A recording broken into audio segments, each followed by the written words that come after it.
like how my head is just clipped.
I'm good.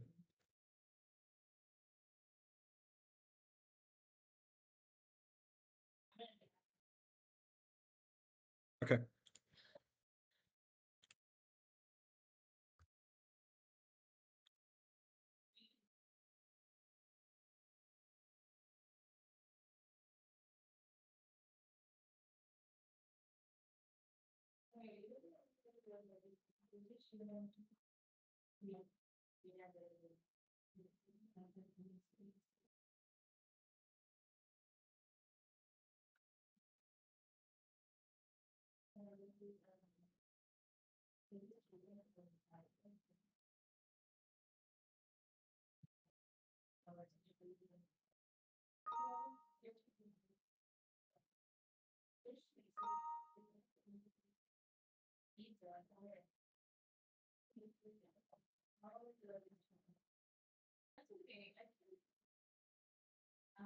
Hearing a bunch of background noise from me. Okay.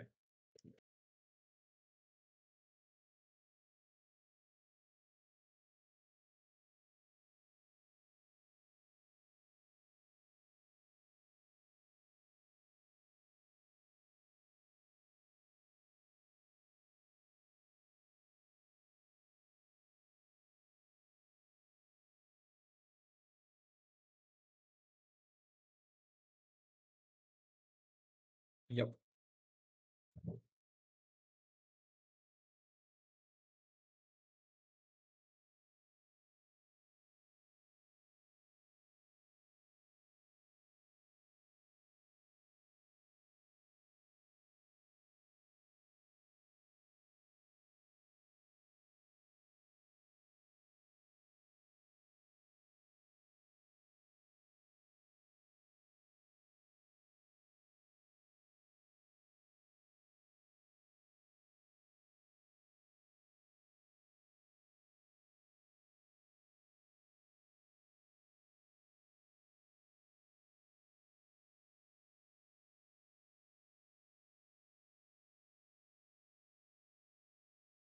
Hey, how's it going?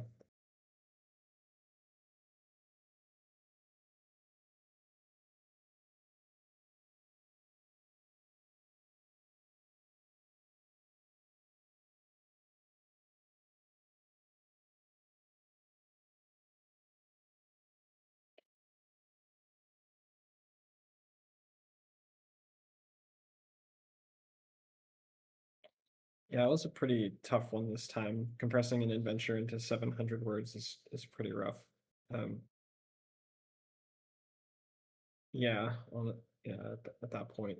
Um, Yeah, we're still super happy to have everybody's submissions, and we're looking forward to going through them. I actually haven't looked at any of them.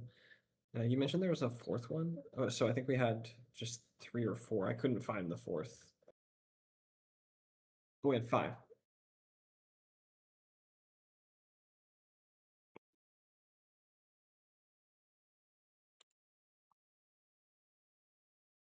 Okay, that's a little hard.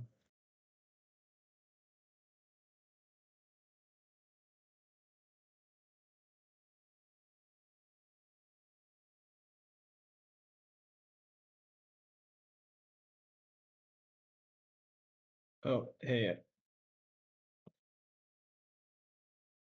Isaac. I think your audio isn't coming through on stream. Yeah. Oh, so while Isaac's fixing his There we audio, go. That should do it basically, now. yeah. So Winter Yeah. Adventure was the theme. We had about 5 submissions. One of them was a 2-hour stream playing through one, so we obviously can't quite go through that one. But we're looking forward to going through the rest, and appreciate y'all submitting. Yep. Um, All right. So we have. Alrighty. Similar format as before in terms of just read one, Yeah. So other person reads I'll the do the other. first one, then you can do the second one. And yeah, Okay, we'll go from there. sounds good. All right, so we have I'm doing Murray's first, and then Murray, not Murray. Then we have Nate, Yakubo Yanada again, and Zanforian again. Okay. So yeah, all set. All right, we'll switch over to the PDF view. Oh no, the cameras aren't fixed for this. Okay, I can just copy them from the other one. All right, hang on. I'm bad at streaming. Boop. And then All we good. gotta move that back. Go down behind all my other stream elements. And then we're gonna make you go away. Copy you from over there. And then Looks make like you it's go showing. down. There we go. Beautiful. Okay. All right. This is by Murray, who also did the. I think he was the one that did the craps system that was like the computer, like a sort of virtual tabletop that runs on his computer that he's designed himself that we were talking about last time. Um, so, Right. or Yeah. for he published it on his website for this, so I downloaded it for a PDF to make it a little easier to look at for my broadcast settings, which are janky as we've just seen. Um, so let's get started. This one's called a Bitter Harvest. It's system agnostic, so it can be used for any system theoretically. And we'll get started. Okay, player characters are traveling overland in winter but lost their way in a storm. Frostbitten and hungry, they find Grunerdorn, which is this village, where the villagers take them in and keep them warm and fed. Unfortunately, the weather remains foul for weeks, and they are now stuck there. Okay. Cold is not your friend. Stranded in the village of Grunerdorn at the feet of the Griffin Spur Mountains, the cold seeps into everything. After a poor harvest and a long winter, grain stores have run out. Pigs and chickens butchered, that meat has run out too, and everyone is hungry. Winter should be ending soon, but a snowstorm has kept all huddled around their hearths for weeks now. This morning the storm finally let up.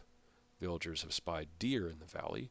They appear skittish, but are closer to the settlement than anyone can remember. Something has spooked them down off the mountain, says Old Man Schultz. It's not natural. Being brave adventurers, and to pay back the villagers' hospitality, you have decided to take a sled and hunt some deer.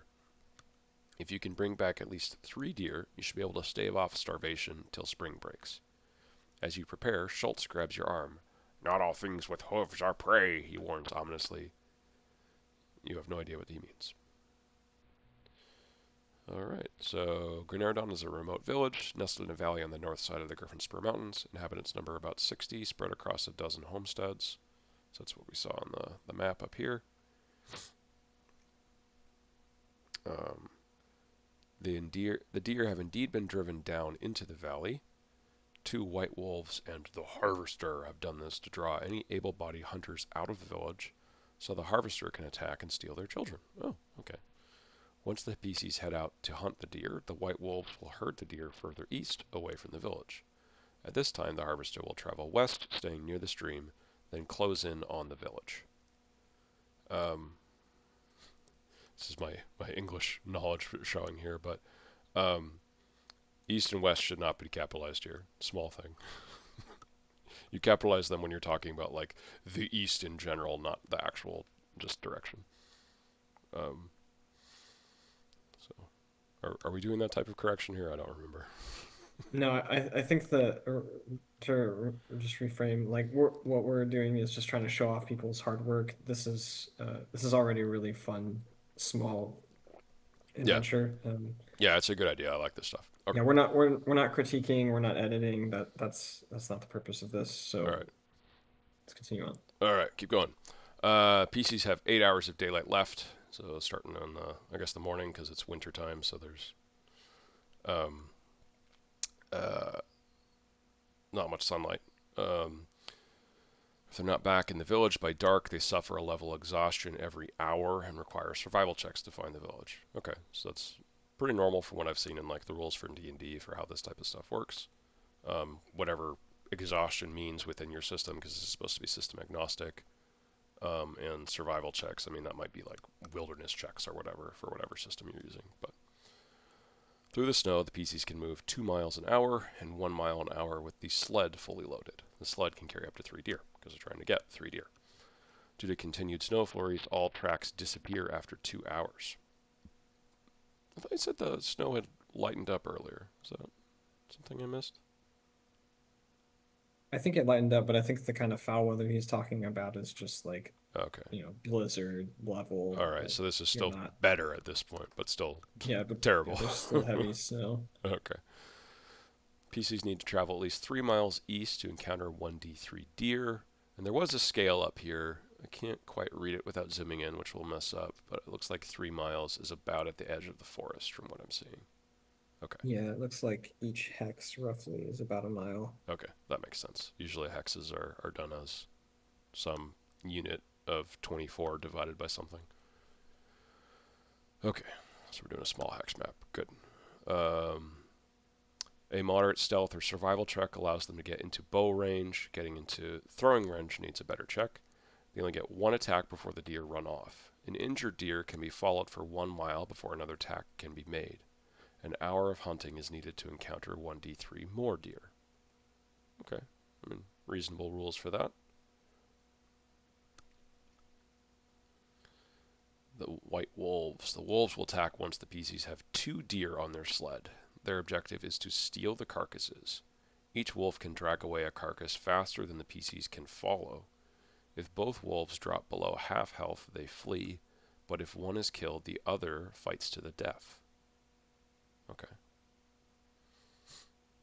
I mean, kind of funny for like normal wolf behavior, but there's the harvesters commanding them, so that makes sense. Deer tracks can be found across the valley without any checks. Some very large paw prints can be found with a moderate check, the wolves. A difficult check may find the huge hoof-like tracks. So the harvester is the hardest to find, even though it's the biggest tracks, probably meaning that it has some like super snow ability, which isn't surprising. Yep. As we see in the next line. A cloud of swirling Yes. snow 100 feet across surrounds the harvester at all times. A PC must get within 20 feet of the harvester to see it. Out of the snow looms a towering, nightmarish, black-furred form, complete with great twisted horns, huge clawed hands, and hoofed feet. On its back, a basket made of thorny briars within which come the cries of terrified children. The harvester will... Krampus. I love What'd you it. say? It's Krampus. I love it. Yeah, kind of. Yeah, now that you say it, yeah, it totally is. The harvester will attack the village when there is 3 hours of daylight left, targeting 3 outlying homesteads. It will smash roofs in, kill the adults, and put the children into its basket. The harvester wishes to fill its basket with 5 children. It cares not whether a child has been good or bad. If injured below half health, it will flee, taking any captured children with it.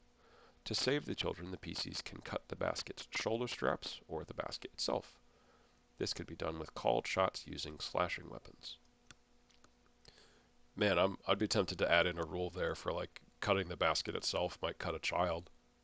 But Yeah, raise the stakes a little bit. Yeah, I mean, you're already including child endangerment within this. That's sort of a different line to have like the PCs themselves Yeah, accidentally hurt a child, though. So that's some of the yeah, that's a safety rule they you might call want to it. establish. Yeah, yeah, that's a good one to start before. Um, but yeah, without jumping into the appendices, this is a great little adventure. I think the logic is really internally consistent. There's like good motives for things, light touch point, simple activity, really easy to just kind of throw at a table with some. I think feel like for like a monster of the week kind of thing, this is a great little winter adventure. I love it. Yeah, yeah. When you got like a sort of rising action, they go out into the snow to set the scene.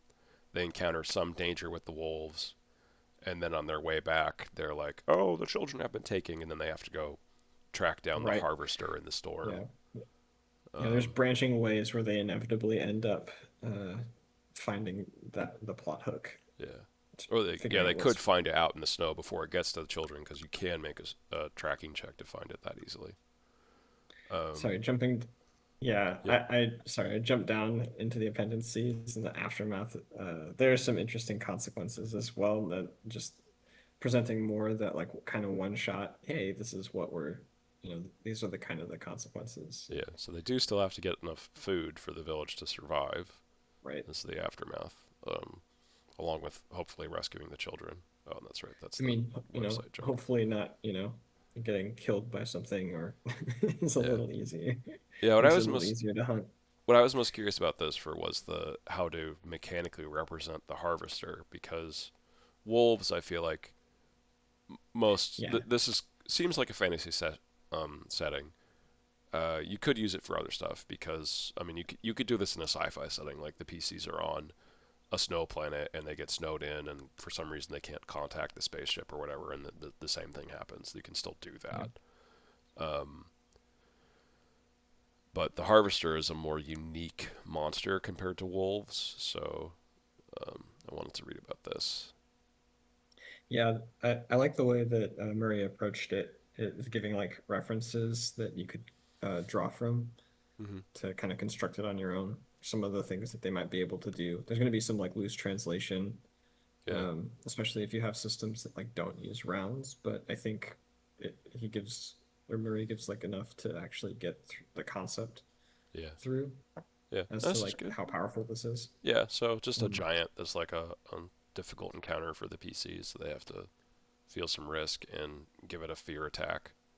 Yeah, just saying the claws that it has, or just use whatever weapon the giant would normally have. yeah. Um, totally makes sense. Yeah. Yeah. Okay. Yeah, that's All cool. right. Thanks, Mary. Sorry Clean, about talking slick. about Thanks, Murray. capitalization issues. I shouldn't do that. It's good. I could definitely see myself running this for like a Halloween or Christmas adventure. It seems like it could work for both. Yeah, maybe as like a if there's like a Friday the 13th that happens between, perfect for that. Right, right. Okay. Well, you want to pick the next one, Danny? Yeah, let's go ahead and just jump into the or sorry, you said the order was I mean, it doesn't matter. Murray. Yeah. Okay. And then I have Creeping Chill up next if we want to jump into that. Alrighty. I need All to right. zoom in a tiny bit. Do one more. Oop, no, that's too much. Okay. There.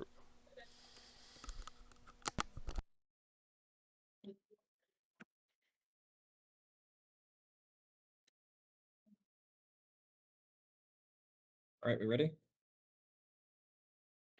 Sorry, the stream takes a few Yeah. seconds to catch up. Okay. Yeah. Sorry. All I right. was blowing my nose, so I didn't want to have a big old schnoz sound on camera. We're good. All right. Creeping chill, and this one has an illustration. Ooh. Ooh, we love illustrations. Yeah. All right. Oh, it's Oh, for and Clock World. Okay. this is for Clock World. Okay. All right. Setup. Right. For whatever reason it might be, such as getting lost or having the train derail, the players find themselves in the snow-capped mountains as it's getting dark and a snowstorm continues to worsen. Their only hope is shelter in the frozen husk of a mining camp where the creeping chill dwells. Okay. So this When could the players directly first arrive. follow after like the last train to nowhere with that description. Right. Yeah. Yeah. It's a fun little setup.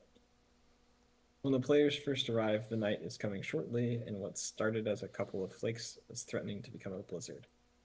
After exploring all the buildings or deciding to stay in one of them, the players only have a short time to gather supplies or do work before the creeping chill appears. After the creeping chill gains its first injury or is threatened by fire, it flees, and that gives the players precious moments as darkness falls, and the storm worsens to finish whatever projects were interrupted. As the dark storm becomes a blizzard, venturing outside becomes close to an assured death sentence. After driving away or killing the creeping chill, the night passes as the storm gets worse. The morning sunlight dispels the storm and drives the creeping chill, if still alive, back into its dark corners. With a full day of good weather, the players have time and visibility to make their way back to more temperate regions, or maybe just the next stop in the mountains. The storyteller should take note what activities, such as moving supplies and making spaces more livable, take time. Players probably don't have time to do everything they want, even if splitting up. Staying exposed in the dark blizzard inflicts random shivering injury every 20 minutes. Shivering injury. That's a new one. Shivering. I like it. The frozen husk was never enough of a town to become a ghost. It's simply the preserved shell of what was once an unproductive mining camp. The creeping chill forced its closure. Location A, small cabin. Nothing remains of the small cabin but charred and frozen timbers. Searching the snow-covered rubble reveals a small pile of charred human bones. The charcoaled wood burns well if time is taken to break it into usable pieces.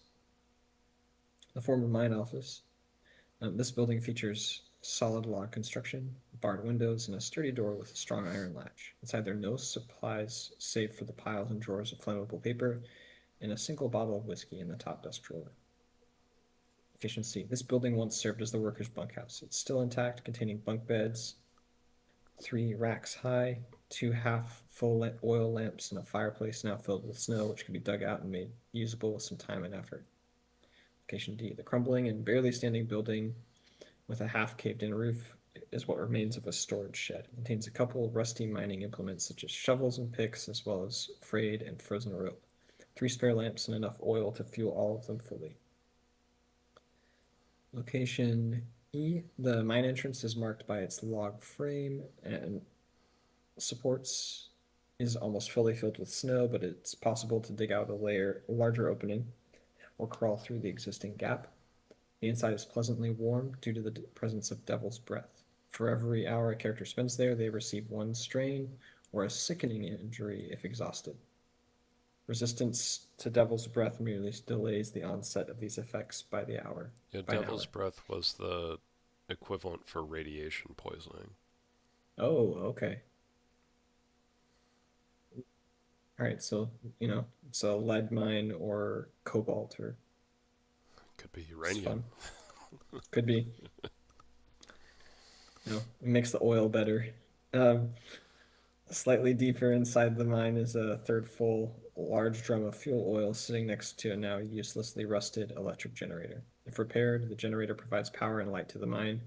Next to the generator is a pile of something that might once have been a living thing. It's now just a slimy, gritty puddle. This small personal cabin is the next one. Appears in bad shape with smashed windows and a caved-in chimney. Inside is the preserved and frost-mummified corpse of a man in worker's clothes, curled into the fetal position. Written all across the walls with soot are mad ramblings. Taking time to read and interpret them reveals the following legible messages. It takes the fire because it fears. Only the sun lets me sleep peacefully. I can see it in the storm, in the snow, in every flake. So I think I remember Zanforian also mentioning like how to like scavenge supplies. So like each of the different things was mentioning, oh, here's something that you can get from it. For each of the different locations, like oil lamps, shovels and picks, bottle of whiskey, charcoal wood to burn to stay warm. So yeah, tons of different stuff.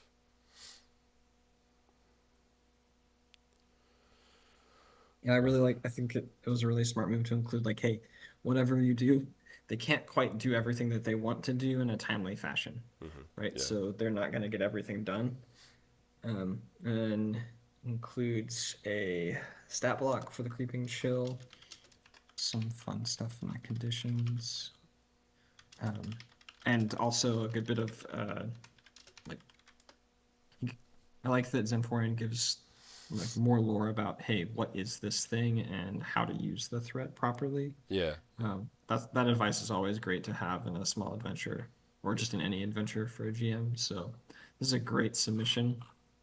Yeah, I'm just I think, scrolling you down know, we the. still have winter for the next couple of months, so hopefully this can get run Yeah. for as a more playtesting for Yeah. TFE. I could see Zanf using this as a. Yeah. Maybe he already Also, the has. maps are pretty Yeah. nice. Going down to the maps. Yeah, it's a good one. All right. Well, really appreciate this entry. This one's really cool. Who do you want to take on next? I was curious about the shivering injury. I just wanted to read that real quick. You have one rank penalty to all skill tests for each wound with a shivering complication.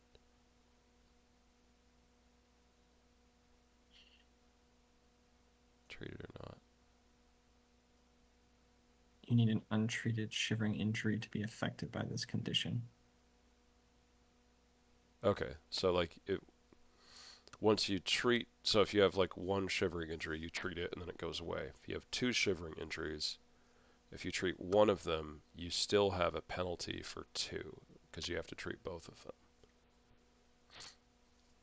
Okay. Right. And the actual monster is just a scary cold monster that puts out fires but is also weak to fire.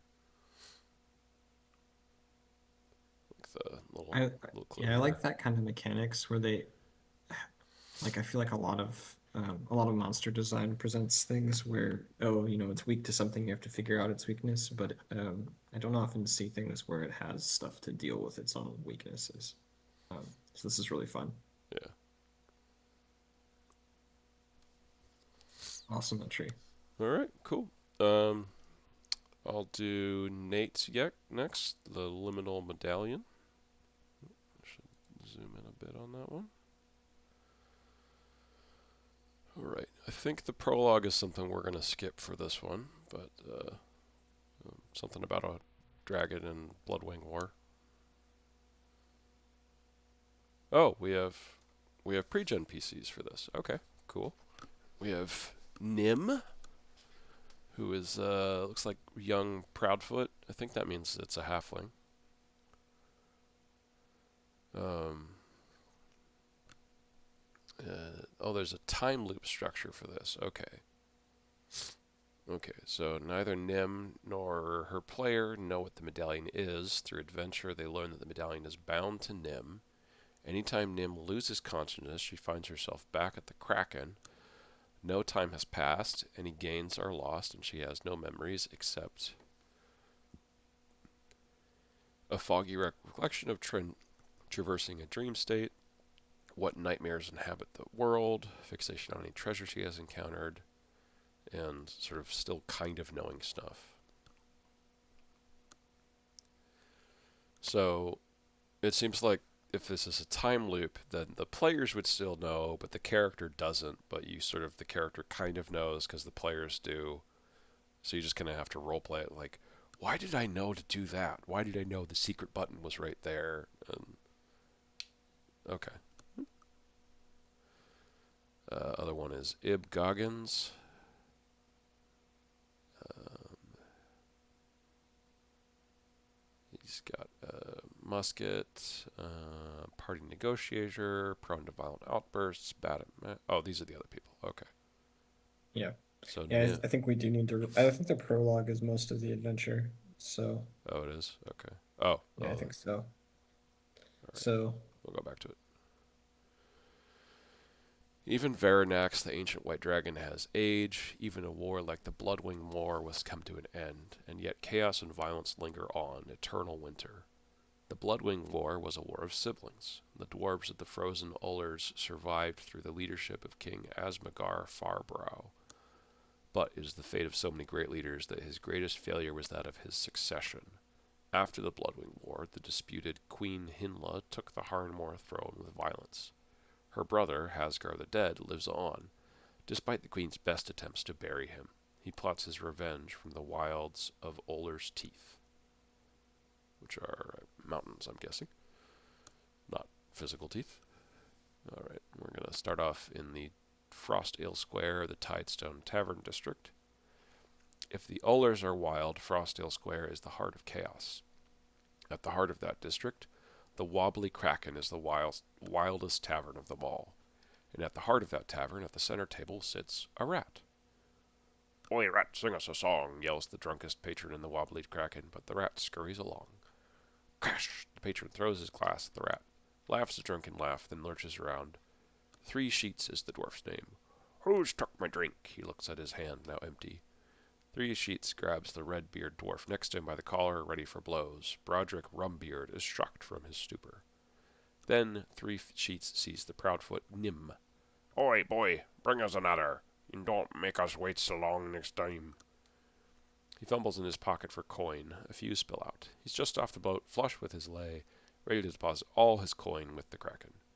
Nim's memory is hazy. She doesn't know how she found herself in the Wobbly Kraken, or Frostdale Square, or Tidestone, but she knows she's no boy, and she knows she wants that coin.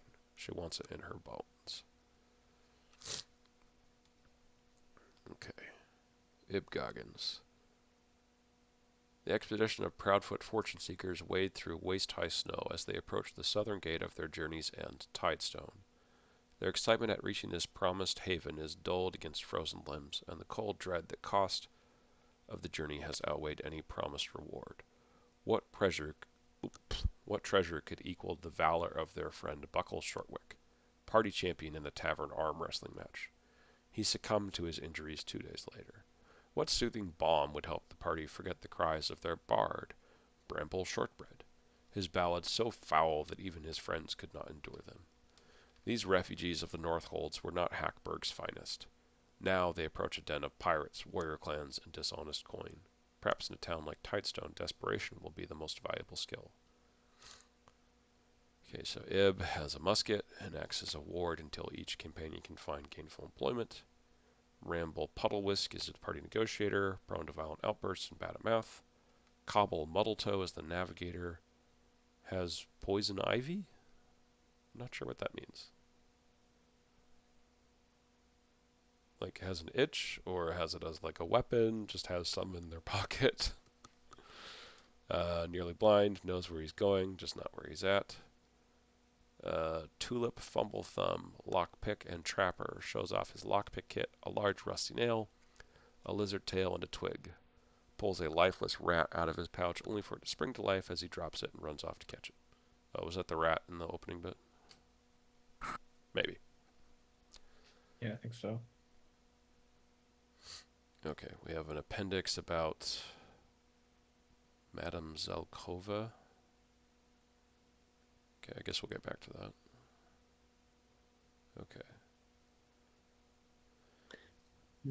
After countless forgotten nights with 3 Sheets and Rumbeard and the Wobbly Kraken, Nim may one night find herself audience to their sea tales. They boast of long careers on many ships hauling cheese, hooch, and dwarven goods across the northern holds. There was the Cheddar Chase, the Krill Seeker, the Hotch and Bothered. Is that Hotch or Hooch for that word? Don't know. Fondue, Diligence, the Wheel, and Keel, but a tear will come to their eye at the mention of the Dairy Queen. They may recall the sad day 40 bonny dwarven lads in sequined sashes hoisted velvet sail, never to have their show-tune shanties heard again. One night, if the adventurers find themselves on the seawall after hearing this tale, they may hear a disturbing sound emerging from the frozen sea. Is that? Couldn't be. Gloria Gaynor? If adventurers stick around for the disco, D8 sequined drowners, up to 40, will emerge at location D6 every round of combat. D6, is that 6? If not, the Yeah, adventurers can easily become surrounded and trapped on the seawall, further complicating their escape. When near death, the drowners will erupt in a stunning, glittering disco ball. Okay. I'm having trouble understanding this map here. Yeah, I think this map is just of the seawall. If they find themselves there, there's an encounter.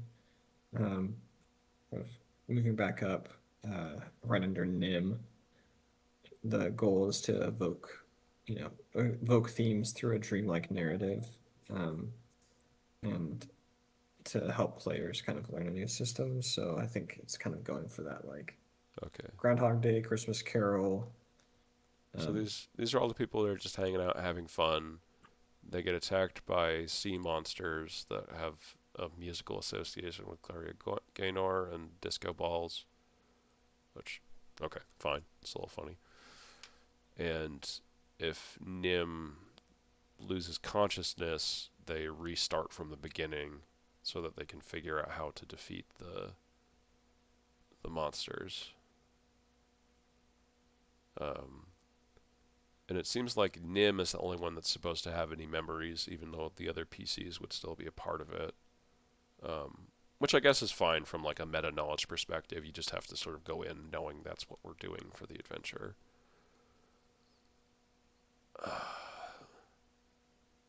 Man, this feels like it's missing notes.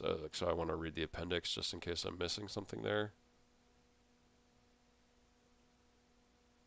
yeah, I think for this, I mean, I think these are pieces that I think the way it's structured is that there are pieces that have been placed, right? Like there in the appendix, there's also some other PC characters that Uh-huh. have more lore and things, um, to help.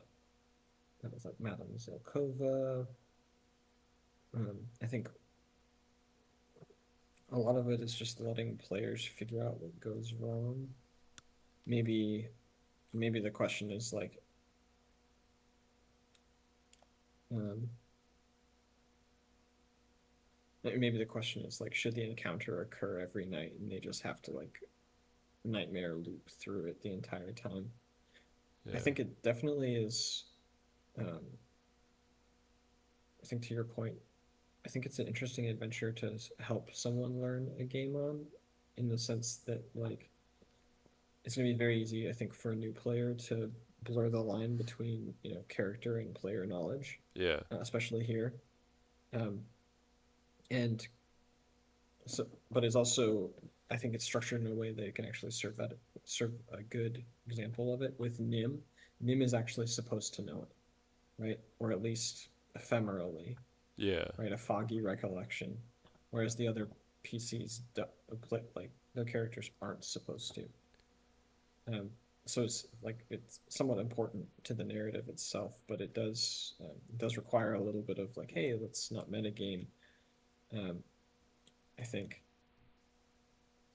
It's yeah, it's just I'm strange having to a give little one trouble seeing PC the, that power yeah, compared to the others. yeah, Uh, it feels a little bit odd there. It feels it's like the minimum is two PCs. One of them does have this, and this power to remember, and the other one doesn't. right. Um, and that feels a little odd. So And the other part that I'm a little bit fuzzy on is, how do the PCs and or how do the PCs like interact each time if that's the case, right? yeah, right. You're resetting the time loop. I'm curious to see like how this would get run. I think it could be a great story structure, but I think it does like I feel like you definitely want some very strong role players to play through this. Yeah.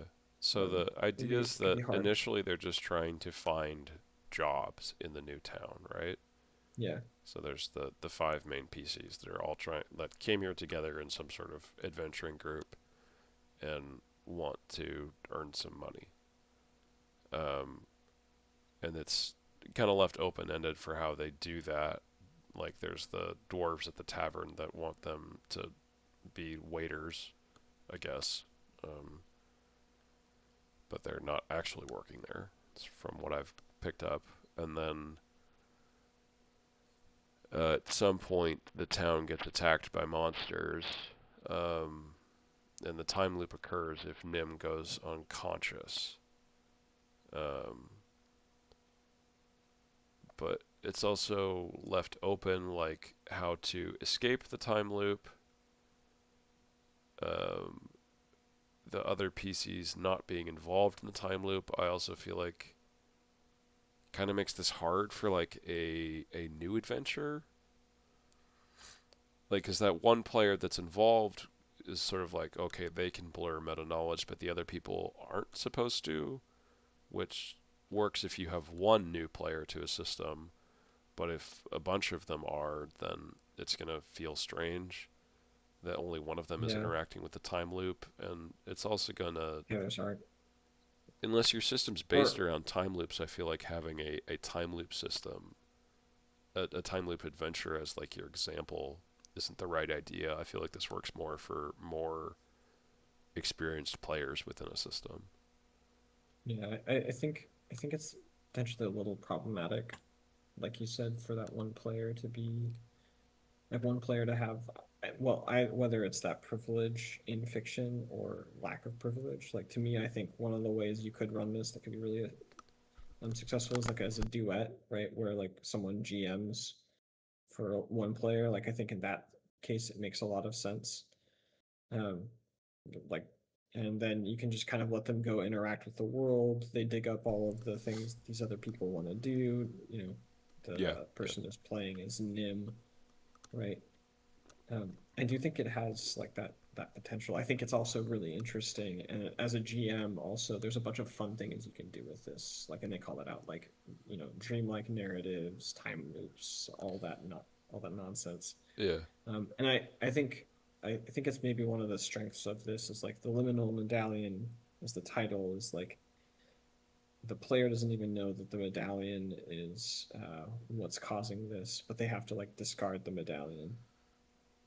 But they're fixated on any treasure that they encounter, right? Well, As it the also sense character. that Medallion is bound to Nim, which to me indicates that she can't discard it. Yeah, maybe that's part of what Madame Zelkova can help with. Yeah. Um, oh, well, yeah. What is this medallion and why is it bound to Nim? Where does Nim come from? Um, And it doesn't answer that question here. Like, that's up to sort of the. It looks like that's yeah, something that the DM can insert into the story. Or the yeah, players, too, I guess. yeah, yeah. I mean, optimally, the players kind of produce the thing that's like the most interesting story point as they continue to interact, and Yeah. just through random chance, they run into converging points that centralize that perception of the narrative. I think, Yeah. yeah, I think this is a like this is almost a really advanced adventure in that way. Not saying like it'd be like horrible to run in any case, but it has a lot of really fun, complicated pieces um, that can probably produce a very fun game. Yeah. And I think also it's banded in a way where like if you talk about just like session pacing and timing, you could play that. This could be This could be a campaign. Like, it doesn't need to be yeah, a this could one be a whole shot. campaign if Yeah. you wanted, or at least like I could see it being like a one shot, just saying, hey, like how much can you interact with this? But yeah, this could be a whole campaign. Um, sorry, you could continue to like tack on additional mysteries, right, for them to go so that it only gets more complicated. And then there are more reset points, right? You just Yeah. continue to develop out a roguelike. So I think like as a foundational piece, there's a ton of interesting ideas here. Uh, It's really expandable from that perspective. yeah, I think that's the main part that I'm caught up on is that it seems like it's too complex to squeeze into 700 words that we had as a requirement for Yeah, the, yeah, the I think that's the the constraints, but I think the idea is great. yeah. I definitely would love to hear. Sorry, who submitted this? This was Nate. Yeah, I'd love to hear any more like thoughts or context that Nate has on this. Love to learn more about it. Yeah, yeah, it's a good one. All right, Okay, we've we're got on our last one from Yakubo, and I think you're up for this one. This one is called Kurisumasu. Wasureru Kurisumasu. Okay, There you all right, I butchered that, but and Yakuba will correct me later. Um, so this is a parody adventure for the Legend of the Five Rings 5e. It's supposed to serve as a lighthearted interlude during a long-term campaign. It's about a group of young samurai, and the task is to secretly deliver several gifts to the palaces of various important figures in Rokugan. Each location has different complications, and the order in which the players complete the tasks doesn't matter. The sequence of each location is as follows. The players figure out how to get inside. The GM sets the target number. Most commonly, this will involve sneaking, persuading, or using a disguise, but it depends on the player's creativity. According to the fiction, successful infiltration into the chambers where the gift must be placed may require several different roles. If their plan fails, a complication occurs based on the location they're in. After delivering the gift on the way back, they encounter a mishap. They move on to a new location and attempt to deliver the next gift. And characters may remove 2 strife and 2 fatigue during traveling. I'm not super familiar with 5 rings, 5e's mechanics, so. These are all pretty simple. 2 to 3 is Okay. like a sort of low to moderate. Like everyone should be able to make that with their specialty skills. Okay. Removing 2 strife and 2 fatigue is pretty typical for like between scenes. So these are all normal stuff. Okay. If the characters fail to overcome the complication, they flee the castle and they try to deliver the gift again. However, at that castle, TN increases, it gets harder. If they fail to overcome the mishap, they also flee, but they don't have time to rest, so they do not reduce their fatigue or strife on the way to the next location. Okay. All right. Oh, and then we have Are these Hiden PCs or Hida. NPCs? These are Yeah, NPCs. it's Okay. okay. The mishap is a sleepwalking Hida Kisada who overate sweets before bed and is now waving his arms around because of a stomach ache. The players may fight him or think of another way to safely get him out of the way and back to bed. Okay, so Shiro, this is yeah, winter themed because they're like Santa. They're going around like delivering gifts to different houses and trying to like sneak in and out without the people knowing that Santa has come to give them a gift. Is that the idea? I think so. I think the way he presented it, like at the start, was just like, oh wait, we kind of forget, but yeah, you called it out. And it's like, oh, Okay.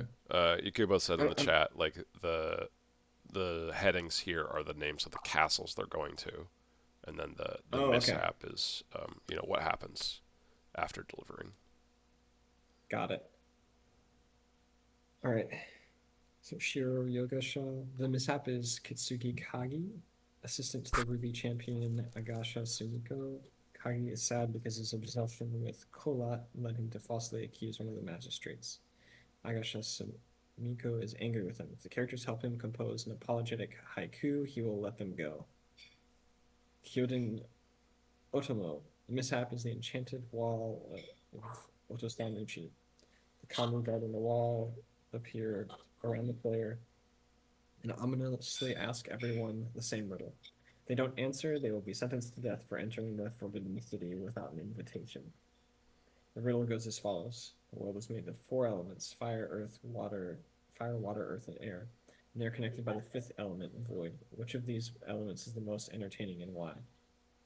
There's no correct answer. The kami are simply bored and want to amuse themselves by teasing people. Every character must answer the question. The answer the GM likes most wins, and that character receives the kami's blessing. Once per location, they may re-roll all dice.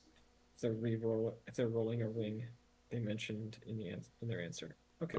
The rings are the elements, so Right. depending on which element they asked, they get a bonus associated with that element. Shiroshiba. The mishap. The castle is guarded by the spirit of one of the Shiba ancestors. To leave safely, you must pay him respect. Since he was an artist and poet in life, each player must say one sentence in his honor, and each subsequent player's sentence must rhyme with the previous one. Oh, that's cool. How would you This know is that? fun. Yeah, yeah. I think that's the part that I'm hearing. I'm like, wait a second. How do they know um, how to answer? Um, You'd have to communicate it somehow. you'd have to Otherwise, prompt it to him, yeah. yeah, yeah. And then for Kyuden Bayushi, the castle is a perfect labyrinth, so the complication always triggers, but there's no mishap. The GM secretly draws a small maze on squared paper and tells the characters which directions they can take. The players may draw the maze based on what they have discovered. If they enter a dead end, a trap triggers and they must roll at the end to fitness, otherwise they take 1 fatigue. If the character is incapacitated, the players may remove 2 fatigue from them with a medicine roll. If you play Legends of the Five Rings regularly, delight your players by having the young versions of their characters receive gifts as well. At the end of the adventure, the story describes how the individual characters open their gifts, and if everything went well, the very final scene shows Santa reading thank you letters from his old friends. This is cute. This is a fun little adventure. I could see like having some friends over and doing like a white elephant as a part of this. Yeah. Oh, it's All like the right, then, reindeer clan and the Santa family. Okay, we're adding in yeah, the reindeer clan. I'm reading, just scanning through the appendix. okay, yeah. Scanning through the appendix, it's Yeah, there's a story about Santa Ue, vocab, yeah. and how to Here, pronounce I'll go ahead things. and read it. We have time, so. It's a quiet and peaceful night. Snow begins to drift through the air, settling on the roof tiles of Shiro Tonakai, a castle located at the far northern border of Rokugan. And also, I feel like I'm butchering these, so forgive me, y'all. Um, Between Dragon Clan territory and the inhospitable mountains inhabited by the Yobunjin. Flake by flake, a white blanket begins to form. Inside the castle, the old daimyo of the reindeer clan and current head Daimyo. of the Santa family. Yeah. Daimyo? Okay. Daimyo. Yeah, Current head. you're close enough. Okay. The current head of the Santa family rubs his temples. For perhaps the 100th time, he sighs. In front of him on the small table lies a wrapped box. Besides the futon on which he kneels is a letter bearing the seal of the Hida family. Daimyo Santa Deberu, whom no one in the entire reindeer clan calls anything other than Santa Way, looks at the box and sighs once more. He didn't even open it. Meanwhile, the shoji of the private chambers where Santa Ue broods, the oldest member of his clan, Santa Namazuhige, simply known as Santa Sensei, stands hidden in the shadows. Although he's over 100 years old, his movements are graceful and silent. He strokes his long white beard and peers thoughtfully through a small hole at his lord. Perhaps now would be a good time to say something about that clan. In most of Rokugan, even many scholars and historians are unaware of it. It's a small clan, both in terms of number of samurai and the size of territory. One might say that aside from Shiro Tonakai, they have almost nothing at all. The reindeer clan and the Santa family are not known for producing great bushi, nor wise shugenja. Their artists and craftsmen may be excellent, but they cannot compare to the perfection of the Crane clan or the engineering of the Kaiu family. In fact, you would find no mention of this clan anywhere except perhaps in the archives of the Emerald Champion, and of course, in Otosanuchi. For most samurai of the reindeer clan, this is as it should be. Only Santue, who has tried in vain to befriend other clans, is saddened by this. Reindeer also raises the animals after which it is named. The colors of this clan are red, green, and white.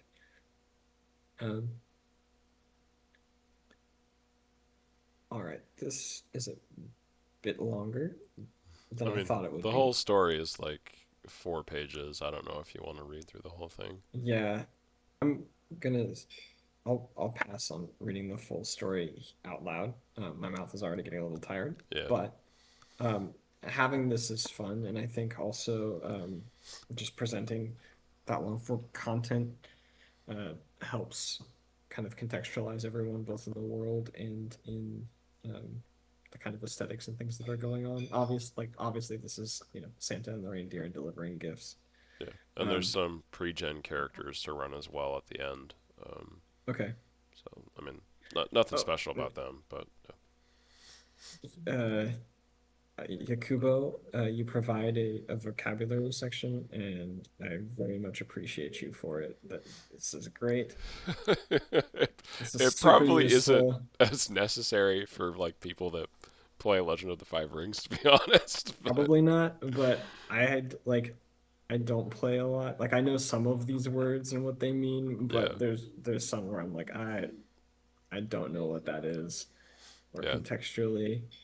This is Um, cool though. Like I could see like dropping this in just for fun, but then like actually like this is a cool minor clan. You could still use it.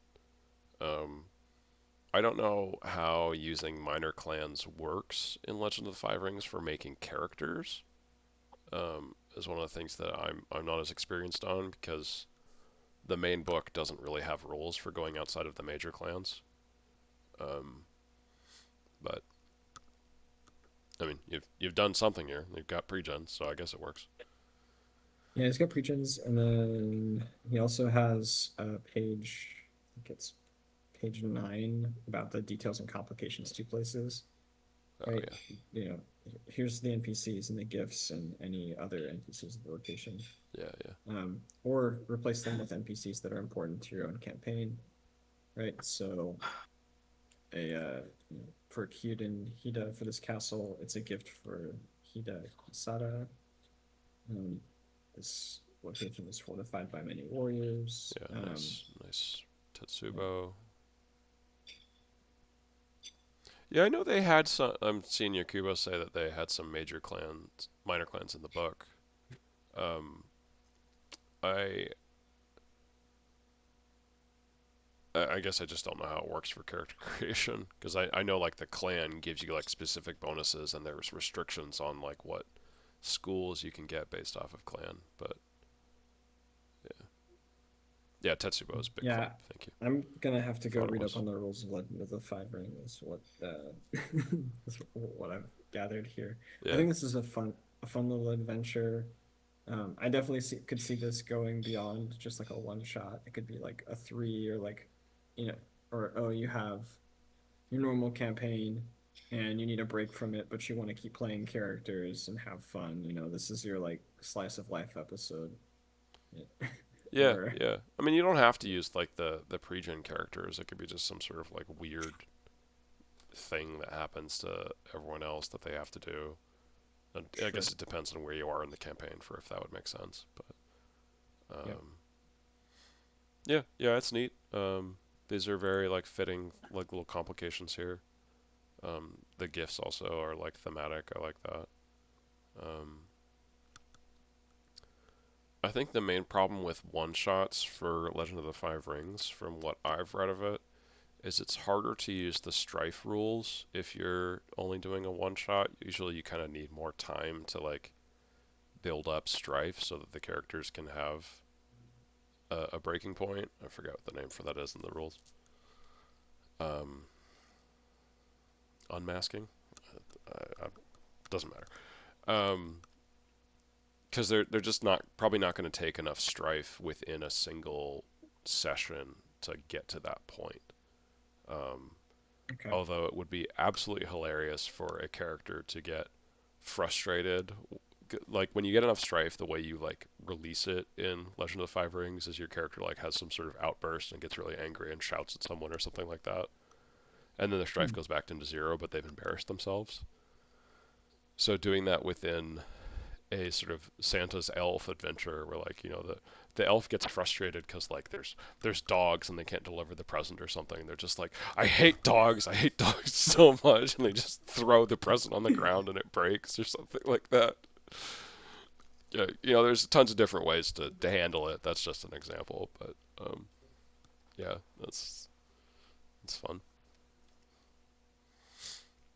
Yeah, this is this is a pretty fun one. Um, I think the premise of just like forcing the players to do Santa activities is very amusing on its own Yeah, because just like there's in what other scenario would you have people breaking in to give someone a gift? Like right. unless you're planting evidence, right? There's really not a lot of, at least off the top of my head, and of course exceptions. I'm not thinking of them, but I feel like it's hard to have that kind of story structure.